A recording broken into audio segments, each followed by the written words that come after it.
Terrorist కాల్పులు భారతదేశం మొత్తం షాక్కు గురి చేసింది. ప్రపంచాన్ని కదిలించే పరిస్థితి తీసుకొచ్చింది. అతి దారుణంగా విహారయాత్రకు పోయినటువంటి యాత్రికుల పైన విచక్షణారహితంగా కాల్పులు చేయడం, అది కూడా ఇప్పుడే చంద్రమౌళి గారితో అక్కడ ఉన్న వ్యక్తి ప్రత్యక్ష సాక్షి శశిధర్ గారు వచ్చారు. ఆయనతో మాట్లాడినప్పుడు ఆయన చెప్పిన విషయం ఏదైతే అక్కడ వీళ్ళందరూ ఉన్నారు, టాయిలెట్ కోసం బాత్రూమ్స్కి వెళ్ళారు.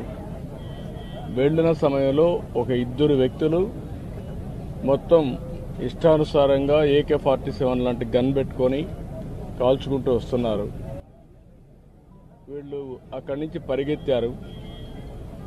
మిగిలిన ఫ్యామిలీ మెంబర్స్ ఎవరైతే మగవాళ్ళు ఉన్నారో కొంచెం ముందు పోగలిగారు. ఈయన కూడా వెళ్ళాడు కానీ కొంచెం వెనకబడ్డాడు. దాంతో ఈయన్ని ఆయన కళ్ళ ముందరనే కాల్చి చంపేసే పరిస్థితికి వచ్చారు. కళ్ళ ఎదుటిగా చూసిన ప్రత్యక్ష సాక్షి శశిధర్ గారు. అది చూసినప్పుడు ఎంత అనాగరికంగా మానవత్వం లేకుండా వీళ్ళు ప్రవర్తించారు ఒక ఉదాహరణ. అది కూడా భార్యాభర్తలు ఇద్దరు కపుల్స్ వెళ్లారు. విశాఖపట్నం నుంచి ముగ్గురు కపుల్స్ వెళ్లారు. ఆడవాళ్ళను వదిలిపెట్టి మగవాళ్లనే కాల్చారు సెలెక్టివ్గా. అదే మరి ఇవన్నీ చూస్తే ఒక టార్గెటెడ్గా కావాలని చేశారు తప్ప ఇంకోటి కాదు. ఇది ఆర్గనైజ్డ్గా కూడా వెల్ ఆర్గనైజ్డ్గా చేశారు. గడిచిన 3-4 సంవత్సరాలుగా అక్కడ ఎలాంటి గొడవలు లేకుండా ప్రశాంతంగా ఉంది.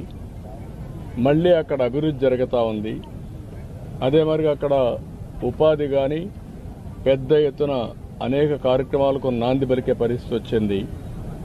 కాశ్మీర్ అంటే భారతదేశంలో ప్రతి ఒక్కరికి కూడా ఒక అనుసంధానం ఉంది.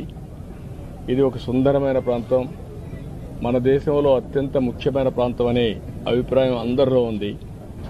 అలాంటి దగ్గర ఇటీవల ఎలక్షన్ చేయడం, ప్రజాస్వామ్యాన్ని కూడా పునరుద్ధరించడం, టెర్రరిస్టుల్ని పూర్తిగా నిర్మూలించి టెర్రరిజాన్ని నిర్మూలించి ఈరోజు అభివృద్ధికి శ్రీకారం చుట్టే పరిస్థితి వచ్చింది. అలాంటి సమయంలో ఇలాంటి సంఘటన జరగడం చాలా బాధాకరం.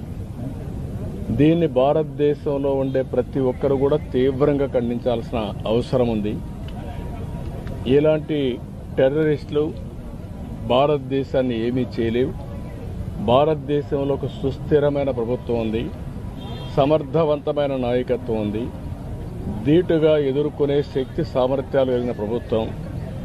అలాంటి కేంద్ర ప్రభుత్వంలో ఉండే ఈ ప్రభుత్వం మీద ఇలాంటి చిన్న చిన్న సంఘటనలతో ఏదో కావాలని డిస్ట్రాక్ట్ చేయాలని ప్రయత్నం చేయడం, ఇది వాళ్ళ అవివేకం తప్ప ఇంకోటి కాదు.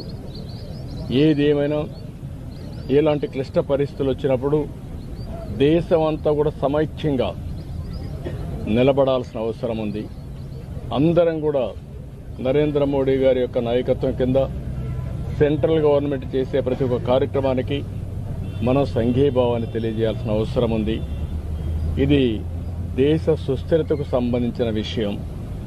అలాంటి సమగ్రత, సుస్థిరత దెబ్బతీసే పరిస్థితి ఎలాంటి వ్యక్తులు చేసినా, ఎలాంటి శక్తులు చేసినా దాన్ని ధీటుగా ఎదుర్కొంటామని మనం సమాధానం చెప్పాల్సిన బాధ్యత, అవసరం కూడా ఉంది.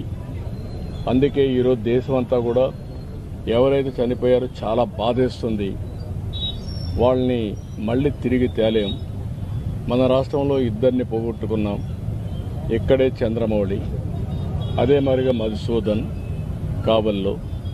వీళ్ళిద్దరూ కూడా, మధుసూదన్ అయితే ఒక IT ప్రొఫెషనల్, ఈయనైతే SBIలో పనిచేసి రిటైర్ అయ్యి నాగమణి ఆయన వైఫ్తో కూడా కలిసి 3 కపుల్స్ వెళ్ళారు. వాళ్ళ బాధ చూసినప్పుడు ఎవరైతే ఆయన సిస్టర్లో ఇప్పుడు చూసాం, కుటుంబం కుంగిపోయే పరిస్థితికి వచ్చారు. ఏది ఏమైనా ఇలాంటి సమయంలో ప్రజల్లో చైతన్యం తేవలసిన బాధ్యత మనందరిపైన ఉంది. అందరం కూడా ఒకే మాటపై నిలబడాల్సిన అవసరం ఉంది. ప్రధానమంత్రి చేసే ప్రతి ఒక్క కార్యక్రమానికి సంఘీభావాన్ని తెలియజేయడమే కాకుండా మనం అందరం కూడా ఆయనకు పూర్తి సహకారాన్ని అందించాల్సిన అవసరం ఉంది. ఇది జరగాలంటే ప్రతి ఒక్క దగ్గర చైతన్యం తీసుకురావాల్సిన బాధ్యత మనపైన ఉంది. అక్కడక్కడ టెర్రరిస్టులు చూస్తున్నాం. వీళ్ళ ఇష్ట ప్రకారం ఇన్ఫిల్టర్ అయ్యే ప్రమాదం కూడా ఉంటుంది. కాబట్టి బార్డర్లో జాగ్రత్తగా ఉండాలి. ఎప్పటికప్పుడు ఏదైనా డౌట్స్ ఉంటే అలాంటి వ్యక్తులపైన మనం కూడా నిఘా వేయాల్సిన బాధ్యత కూడా ఉంటుంది. ఇవన్నీ చేయడం కోసం మనం అందరం మళ్లీ సంఘీభావాన్ని తెలియజేస్తూనే సమగ్రతను కాపాడుకునే బాధ్యత తీసుకురావాలని ఈరోజు మేమందరం కూడా ప్రజాప్రతినిధులు ఇక్కడికి వచ్చాం. తప్పకుండా ఆ కుటుంబాలకు అండగా ఉంటాం. అందుకే ఆంధ్రప్రదేశ్ ప్రభుత్వం తరపున ఆ కుటుంబానికి ఇద్దరికి కూడా చెరి 10 లక్షల రూపాయల ఆర్థిక సహాయం కూడా చేస్తాం.